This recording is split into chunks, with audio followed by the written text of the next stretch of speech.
അപ്പൊ എനിക്കൊരാഗ്രഹമുണ്ട്, സാധാരണക്കാര് ഏതൊരു ജോലി ചെയ്യുന്നവർക്കും എന്താണ് നമ്മുടെ നാട് ലഹരിയിലേക്ക് മുങ്ങുന്നത്, പെട്ടെന്ന് ജീവിക്കാൻ വേണ്ടി തെറ്റായ വഴിയിലേക്ക് നീങ്ങുന്നു. ഞാൻ ഒരാളോട് മനഃശബ്ദം ചെയ്യും, എന്താ ചെയ്യുന്നത്? എല്ലാവരും ജീവിക്കണം. ഗതിയോട് വരുമ്പോൾ അവർ സ്വയം മരിക്കാൻ പോകുന്നു, കുഞ്ഞുങ്ങൾ അനാഥയാവുന്നു, പിന്നെ ജീവിതം തിരിച്ച് സ്ത്രീകൾ വേറൊരാളുടെ ജീവിതത്തിൽ പോകുന്നു. എല്ലാ പോലീസ് സ്റ്റേഷനിലും എടുത്തു വയ്ക്കുക ഒരുപാട് ജീവിതത്തിന്റെ അവസ്ഥ പറഞ്ഞ് നമുക്ക് അറിയുന്നുണ്ട് ഡെയിലി. ഞാൻ യൂട്യൂബറുകളാണ് കെ മീഡിയ, അപ്പൊ നമുക്ക് ഒരുപാട് കാര്യങ്ങൾ അറിയാം അന്വേഷണം. പക്ഷേ എന്നാൽ നമ്മുടെ കേരളത്തിൽ വരുന്ന വിഷയങ്ങളൊക്കെ നമ്മളെ കേരളം മലയാളികൾ ഏറ്റെടുക്കുകയാണ്. നമ്മളെ ഒരേ വിഷയത്തിന് കേരള മലയാളികൾ ഏറ്റെടുക്കുന്നുണ്ട്. അന്യ സംസ്ഥാനക്കാർ വരെ ഇവിടെ വന്ന് ഒരേ കാര്യങ്ങൾ സഹായിച്ചുകൊണ്ടുപോവുക. കേരളം സഹായത്തിന്റെ ഒരു നന്മയുടെ ഒരു നാടാണ്. ഏതൊരു കേസിനും അവര് ഇടപെടും, ഏതൊരു ആവശ്യത്തിനും. ഇന്നിവിടെ ശില്പകലയ്ക്ക് എത്തിയതാകാം, ഇത് കണ്ട് ആ കുട്ടി പാടാൻ വന്നു, അവിടുന്ന് തുടങ്ങി. അതേ കണക്കായിരിക്കും ആരുടെ കാര്യത്തിനും നമ്മൾ ഇടപെടുന്നത്. നമ്മൾ മലയാളികൾക്ക് വേണ്ടി മലയാളികൾ കൈയടിച്ചേ, ഒന്ന് കൈയടിച്ചേ. നമ്മളെ കേരളത്തിന് എന്നും ജീവിതമുള്ള കേരളമാണ്. രക്തത്തിന് ശക്തിയുള്ളതാണ് ഒരേ മനുഷ്യർക്ക്. അപ്പൊ ഓക്കെ, താങ്ക് യു. ഇന്ത്യ സഹോദരി, ഓക്കെ അങ്ങോട്ട് നിന്ന് മേടിക്കും.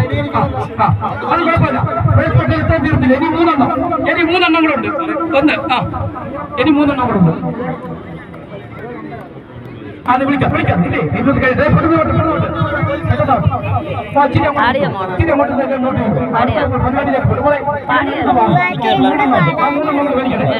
അടുത്ത പാട്ടിലേക്ക് അപ്പൊ നമ്മൾ പെട്ടെന്ന് ആ കാര്യത്തിൽ ഇടപെട്ട് മോൾക്കുട്ടെ എവിടെ നിന്ന് വരിക? ഇന്നിവിടെ എന്താ പരിപാടി എന്നറിയാം? ഇവിടെ എന്താ പരിപാടി? ക്രിസ്മസ് പുതുവർഷ അവധിക്കാല സൗജന്യ മണശില്പ ക്ലാസ് ആണോ? അപ്പൊ നാളെ വരും. ഓക്കെ. അപ്പം പ്രിയപ്പെട്ടവരെ, എല്ലാവരെയും സഹകരണങ്ങൾ ഉണ്ടാവട്ടെ. എല്ലാവരുടെയും ബീച്ച് വന്ന സന്ദർശകരെ എല്ലാവരെയും സഹകരണങ്ങൾ ഉണ്ടാവണം. തീർച്ചയായും നമ്മള് മോളെ പേര്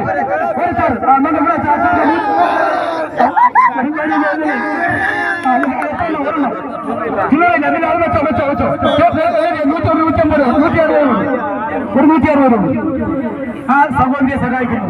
ബീച്ചിൽ വന്ന് നമ്മളോടൊപ്പം എല്ലാം കൂടിയവരാണ്. അപ്പൊ 160 ശരിയൊക്കെ ആയിക്കോട്ടെ. അപ്പൊ ഈ കുഞ്ഞിനെയും കൊണ്ടുവന്ന ആമതവരി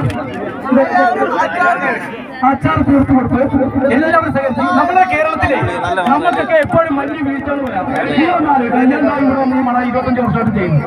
എനിക്ക് കാശിന് വേണ്ടി മഴയും വെയിലും കൊണ്ട് തളരാതെ 23 വർഷമായി തിളയ്ക്കുന്ന മണ്ണിൽ ശില്പങ്ങൾ തീർക്കുന്ന ശില്പിയാണ് ശില്പി രാജേന്ദ്ര പ്രസാദ്. ശില്പങ്ങൾക്ക് വേണ്ടി ജീവിതം തന്നെ മാറ്റിവെച്ച് ശില്പി രാജേന്ദ്ര പ്രസാദും ശിഷ്യനായ ശില്പി അഭിലാഷ് പട്ടാഴിയും ഒന്നിക്കുന്ന ക്രിസ്മസ് ന്യൂ ഇയർ മണൽ ശില്പ പ്രദർശനം. ഇതിൽ അതിഥികളായി വരുന്ന Kollam mayor Shrimati Prasanna Ernest, Naushad MLA, Pulimurugan film arts Ajas, ward കൗൺസിലറായ സജി സോമൻ, ടോമി എന്നിവരും പങ്കെടുക്കുന്ന ഈ പ്രദർശനത്തിന്റെ നടത്തിപ്പിനുള്ള പ്രോത്സാഹന സഹായങ്ങൾ തമ്മിൽ സഹായിക്കുന്ന RK വെഡിംഗ് മാളിന് ഞങ്ങളുടെ പ്രത്യേക നന്ദി രേഖപ്പെടുത്തുന്നു. RK വെഡിംഗ് മാളിൽ നിന്നും പർച്ചേസ് ചെയ്യുന്ന ഉപഭോക്താക്കളിൽ നിന്നും തിരഞ്ഞെടുക്കുന്ന ഭാഗ്യശാലിക്ക് 5 ലക്ഷം രൂപ സമ്മാനം നൽകുന്നു. വെട്ടിത്തിളയ്ക്കുന്ന മണ്ണിൽ വെള്ളം ചാലിച്ചു മനസ്സ് പകരാതെ ചുട്ടുകൊള്ളുന്ന രീതിയിലാണ് ശില്പി രാജേന്ദ്ര പ്രസാദ് ശില്പങ്ങൾ കുഞ്ഞുങ്ങൾക്കായി സമർപ്പിച്ചിട്ടുള്ളത്. കൊല്ലം ബീച്ചിന്റെ മണ്ണിൽ റോഡ് സുരക്ഷ, ബാലപീഡനം, കേരള പോലീസ്, അനാമിക, ലഹരിക്കെതിരെ, ഭ്രൂണഹത്യ, വൃദ്ധർക്ക് വേണ്ടി